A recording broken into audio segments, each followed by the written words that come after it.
आप सभी को नमस्कार।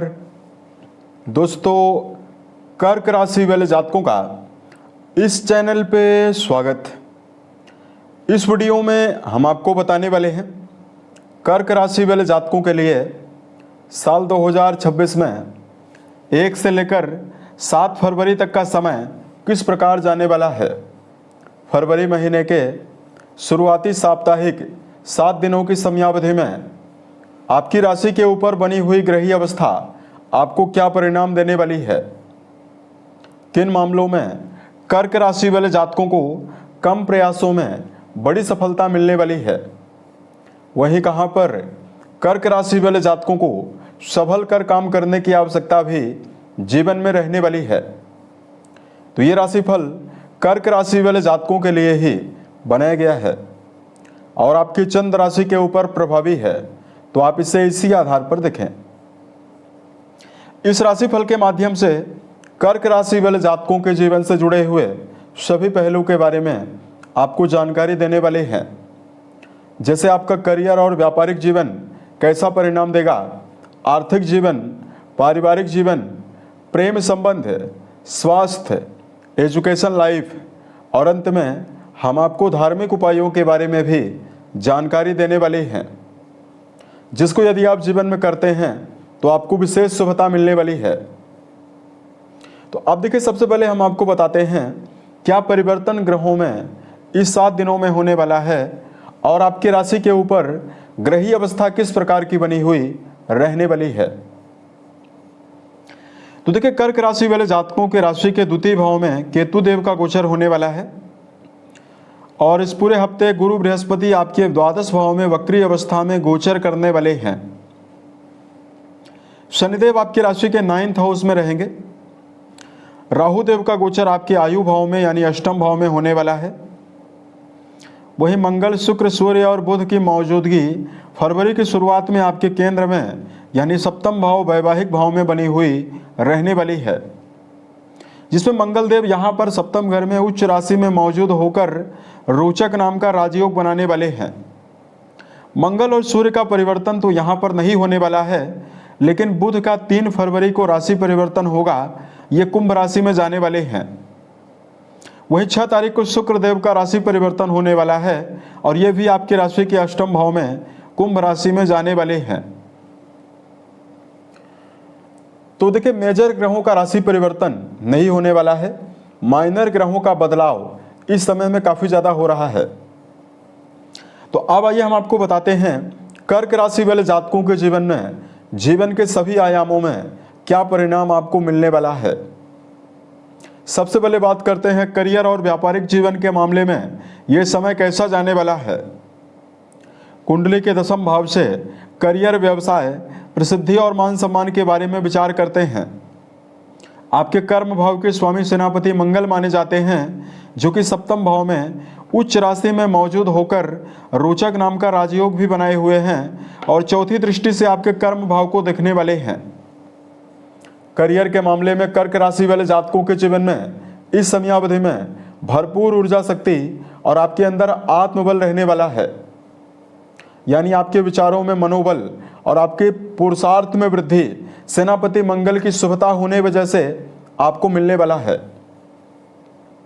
पुराने समय से कर्म क्षेत्र के मामले में किसी भी प्रकार का कार्य यदि आप मन में योजना बनाकर चल रहे हैं, सही समय का यदि आप इंतजार कर रहे हैं, यदि आप किसी भी कार्य को क्रियान्वित करना चाहते हैं, उसके लिए ये समय बहुत ही बेहतर रहने वाला है। उसके अलावा इस समयावधि में वर्क प्लेस पर मेहनत ज़्यादा करने के बावजूद अगर आपको परिणामों में कमी मिल रही है, तो ये समय आपके जीवन में परिणामों में वृद्धि आपको जरूर देने वाला है। जो कर्क राशि वाले जातक वर्तमान समय में सेना, पुलिस, आर्मी, इंजीनियरिंग के मामले में, स्पोर्ट्स के मामले में, प्रॉपर्टी से जुड़ा हुआ कोई भी काम करते हैं, मेडिकल फील्ड या वर्तमान में कृषि कार्य को यदि आप करते हैं, इन सभी मामलों में आपको शुभता मिलने वाली है।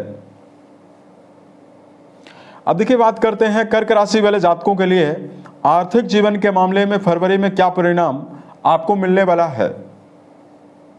दोस्तों, आपके 11th हाउस यानी आपके लाभ भाव के स्वामी शुक्र माने जाते हैं, जो कि आपके केंद्र में 6 तारीख तक रहने वाले हैं, उसके बाद ये सप्तम भाव से अष्टम भाव में जाने वाले हैं। उसके अलावा देखिए बुध देव की जो अवस्था रहने वाली है ये लगातार शुक्र के साथ प्रभावी रहेगी, तो ऐसे में यहाँ पर लक्ष्मी नारायण योग भी बनने वाला है। और आपके द्वितीय भाव के स्वामी जिस भाव से संचित धन का विचार करते हैं, इस भाव के स्वामी सूर्यदेव ये भी सप्तम भाव में रहने वाले हैं।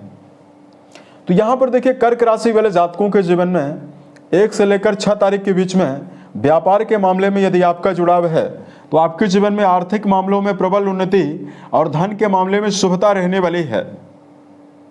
सेनापति मंगल का शुक्र जैसे ग्रहों का प्रभाव होने की वजह से आपके जीवन में दैनिक आमदनी में बढ़ोतरी की संभावना फरवरी के इस समय में आपको मिलने वाली है।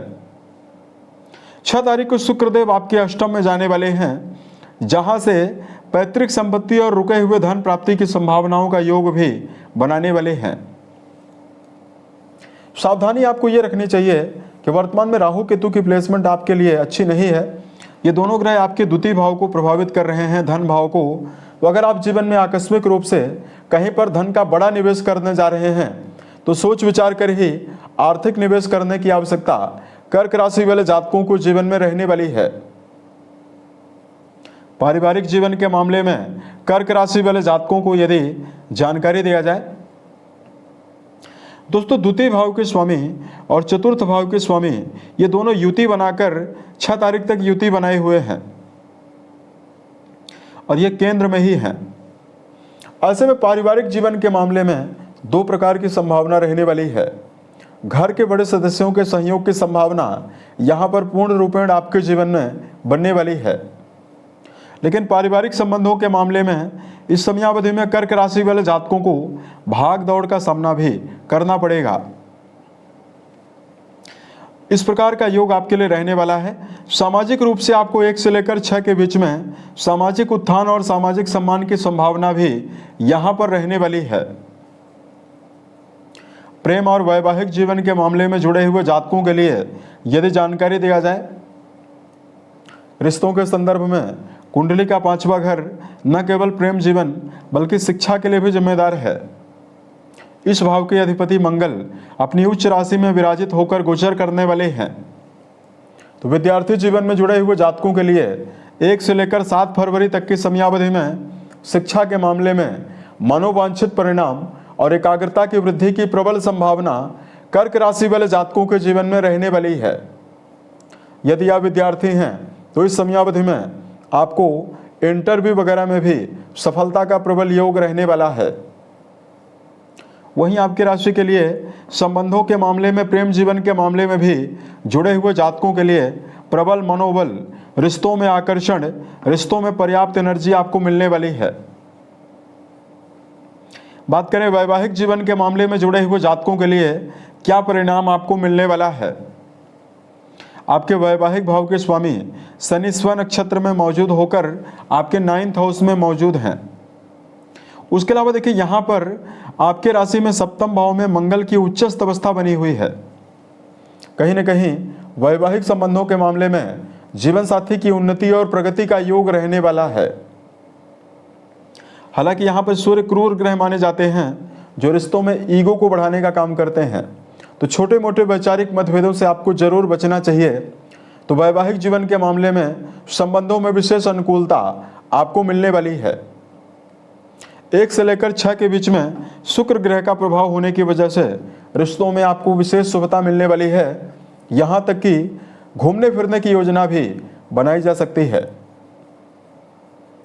उसके अलावा देखिए बात करते हैं कर्क राशि वाले जातकों के लिए हेल्थ के मामले में समय कैसा रहने वाला है। राशि के 6ठे भाव के स्वामी देवगुरु बृहस्पति माने जाते हैं, जो कि आपकी राशि से द्वादश भाव में गोचर करने वाले हैं। हालांकि गुरु विपरीत राजयोगों में रहने वाले हैं, अतः सेहत के मामले में गंभीर समस्याएं तो आपके जीवन में नहीं रहने वाली है, लेकिन वर्तमान समय में खान पान की आदत का विशेष ध्यान रखकर चलने की आवश्यकता कर्क राशि वाले जातकों को रहने वाली है। अष्टम भाव में राहु, वही 6ठे भाव के स्वामी का द्वादश भाव में होने की वजह से इस समयावधि में आपको हाथ पैरों में दर्द की समस्या, पेट की बीमारियां परेशान कर सकती है। अतः गरिष्ठ भोजन, तामसिक भोजन और कर्क राशि वाले जातकों को व्यर्थ का, फास्ट फूड और जंक फूड जैसे विषयों से आपको बचना चाहिए। तो हेल्थ के मामले में आपको विशेष शुभता मिलने वाली है। धार्मिक उपायों के मामले में यदि आपको जानकारी दिया जाए तो कर्क राशि वाले जातकों को इस समयावधि में शुभ प्रभावों को अर्जित करने के लिए शिवलिंग पर मीठा जल अर्पित करना, महामृत्युंजय नामक मंत्र का जप करना शुभ प्रभाव आपको देगा। मन, वचन और कर्म के द्वारा किसी भी व्यक्ति को नुकसान ना पहुंचाएं। वहीं घर के बड़े सदस्यों के साथ यदि आप अपने संबंध को बेहतर बनाकर चलते हैं तो आपको विशेष शुभता मिलने वाली है। उम्मीद है यह जानकारी कर्क राशि वाले जातकों को बेहतर लगी। यदि आपके जीवन में किसी भी प्रकार की समस्या हो, आप हमें ज़रूर बताएं ताकि प्रत्युत्तर यानी वीडियोज के माध्यम से हम उसका समाधान भी कर पाएं। ओम नमः शिवाय।